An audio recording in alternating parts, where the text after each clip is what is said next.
This is the chapter 1, communicating at work. I guess you have read this chapter already, so I will just go through very fast. So this is the video that I have mentioned just now. It's uploaded in chapter 1 section on Smart 3. I cannot show you the video here because it is this WebEx platform is limited to, because for now I'm using this function on text optimization. So if I want to show you the video, I have to change from text optimization to video optimization. Okay, so you can watch this in your own time. So this is the objectives, the learning outcomes for chapter 1. Explain the role of communication in career success. Communication is very important in the workplace. It will help you in your career. The key principles of communication, what are they? There are a few principles. The basic elements of communication model, that is the process. So I won't go through that. It's too theoretical, and I think you have learned this in your previous study before. And the considerations of effective communication channels. The third objective is the formal and informal communication networks in any organization. And the last one is the concepts of ethical communication. Okay, why is it important in communicating, especially in the workplace? So it is important in all jobs. I'm sure you have come across or you have gone through the experience of applying a job, whether it is online or from the newspapers or from any sources. And there is this details about must be very good in English, must be very good in BM or Mandarin. So this is a requirement for the job. So that is why it is important. Communication is important, because in whatever job you are holding, communication is very, it's a priority by the employer. So that is why when there is an interview, employer will ask you several questions to test you on your ability to communicate well. As it says here, the top 5 skills employer want is communication skills. This is based on a research. All right. And communication also leads to promotions. If you are able to communicate well, effectively, the bosses, your supervisor, your manager will recommend you for recommendation. They are happy with what you are doing, especially when you have a very good communication skills. You are able to communicate well. So this comes up with promotions. And after that, it will contribute to your success. So that is why communication is important in the workplace. It will help you in your career. So whatever it is, you develop your proficiency in communication skills. One simple example is that when you write a letter, when you write an email, so the first, what are the things that you need to do before writing? What are the things that you want to include in your email? What is the message? Okay. And there are also simple things like when you apply for a job,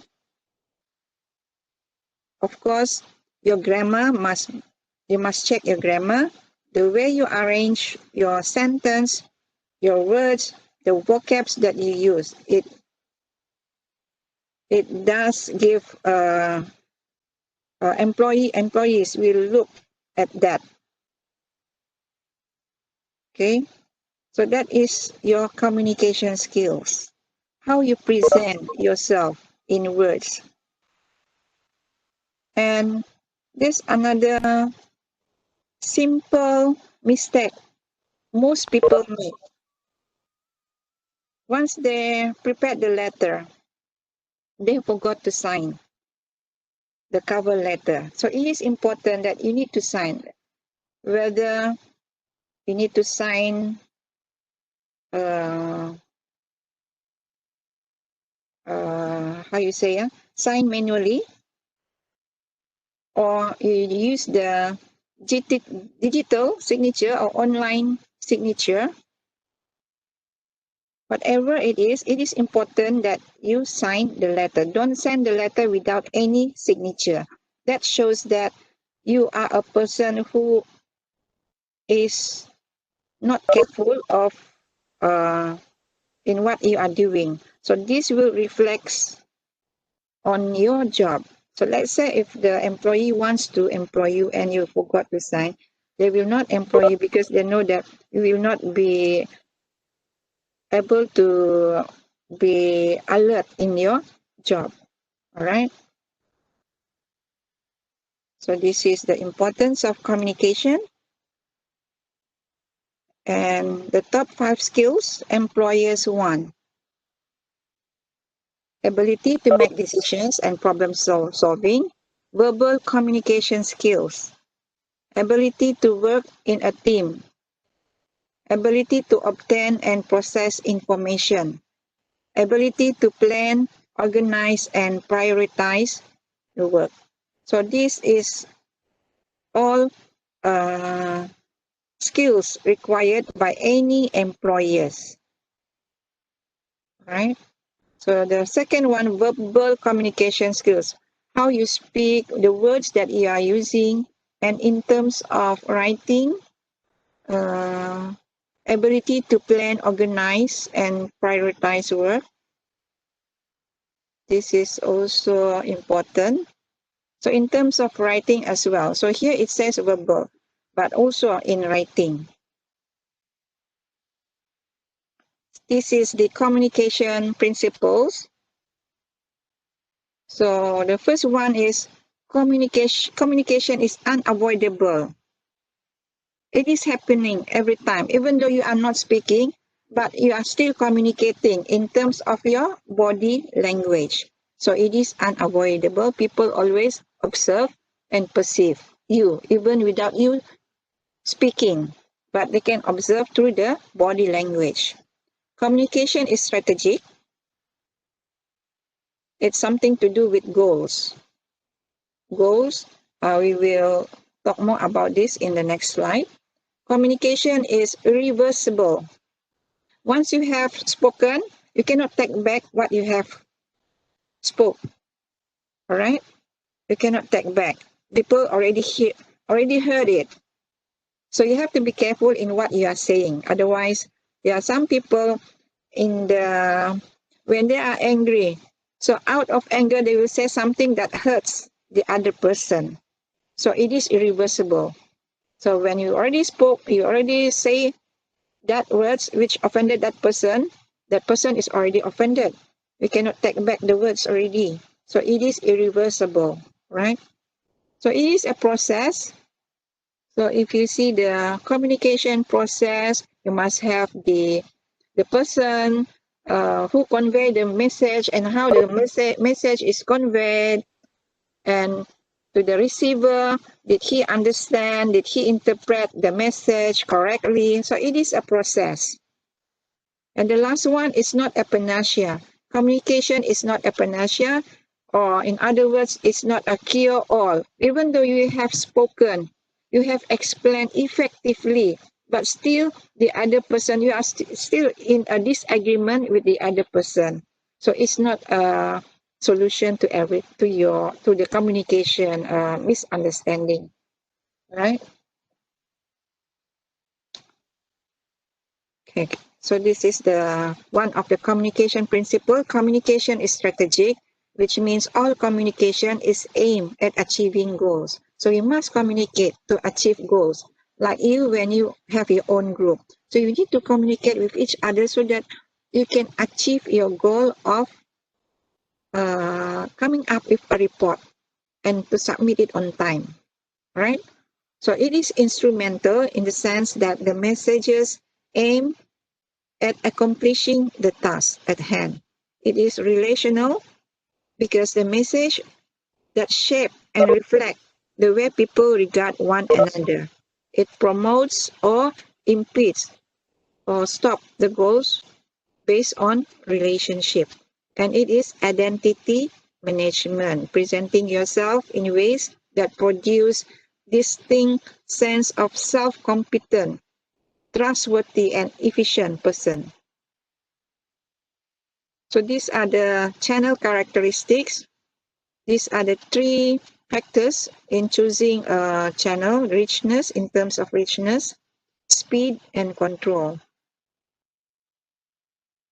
So as a business communicator, the channel you choose to deliver your message can have a big influence on your effectiveness. For example, a new policy. How do you deliver this new policy? Is it through email, meetings, or face-to-face? If it is a new policy, normally it's better to deliver it face-to-face. So if it is face-to-face, the characteristics is the richness, the amount of information. It allows you to give feedback. So people will ask, it's a new policy. People may not understand. So you need to deliver the message via face-to-face. All right. So need to choose a channel where it has this characteristic in richness, speed, and control. All right. Choosing communication channels, consider the desired tone, whether formal, casual, and also the culture of the organization and the multiple channels, for example, face-to-face and email. Okay, these are some of the channels. This is found on page 14, but I am not sure in the ebook whether it is the same page. This is the hard copy book.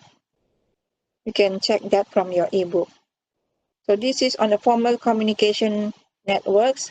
So communication flow from up, it's usually one directional, from the manager to the employees, from the top to the bottom. Okay, that's the first one. And then the second one is from the bottom to the top, from the employee to the management. And the third one is horizontal communication between various people divisions. So this is for the task coordination, problem solving, for information sharing, to resolve conflicts, and to build rapport. So this is informal communication networks. It is based on interaction, social media, and grapevine. So any gossips normally is through this. And sometimes the gossips may not be true or it may be true. So interaction, probably you may have a coffee break with your friend. So there you will have this interaction and you will share some bit of information. So this is an informal communication, informal way of communicating. Social media through WhatsApp, Facebook, Telegram, so on Grapevine, also from your friends, gathering, okay? So that's on informal communication.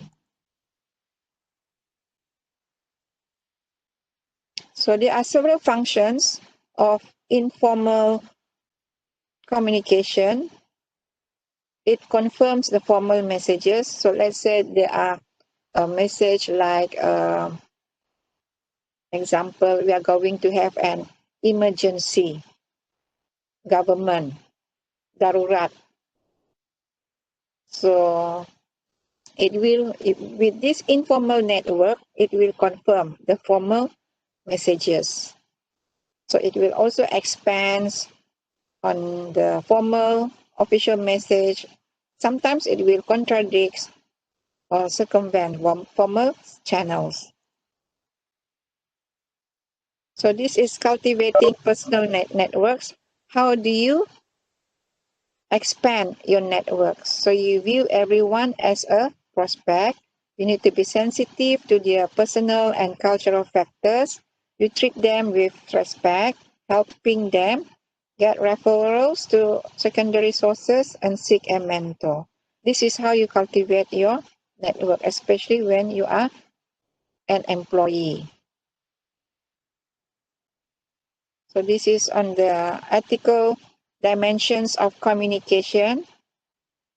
There are 6 dimensions. The first one is utilitarian approach. What does this mean? It means that any actions, the utilitarian approach will say that any action that is good, that will bring the greatest good for everyone in totality. So this is utilitarian approach. Okay, and the rights approach is based on whether any action provide the moral rights, the truth, privacy, etc. And fairness or justice is based on the action whether it is fair, free of discrimination, and so forth. Okay. So these are some unethical communication examples like plagiarizing, especially ideas or products, plagiarizing in the academic world. You are copying and pasting other people's information or ideas or from text from the articles and use that as your own, or you are misquoting somebody instead of saying what actually the person say. You misquote, meaning to say you are not giving the actual story, or omitting the essential information, misrepresenting, distorting, and risking the privacy and security of people. So this we have to be careful.